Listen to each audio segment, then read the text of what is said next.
bila kau pakai macam ni, automatically jadi macam budak bijak kan.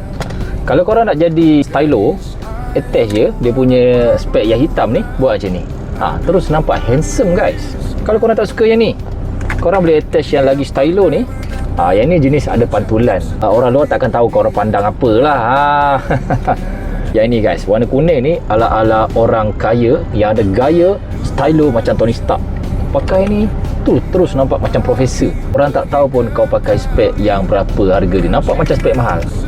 Yang ini kalau korang nak tambah power, korang boleh je pergi dekat kedai spek, korang nak ambil power untuk yang clear ni. And then yang ini untuk yang bergaya je lah. Korang boleh attach yang ni, tukar-tukar je. Nak tukar warna kuning, hari ni bosan, korang boleh tukar warna hitam pula. Okey, nampak bergaya gila, sangat style. And then korang boleh tukar juga color silver ni. Tukar-tukar macam tu. Kuat tau, dia takkan jatuh. Dia kuat. Aku lekatkan, dia ada magnet lah kiri kanan dan dia ada hook dekat sini. Memang kuat lah.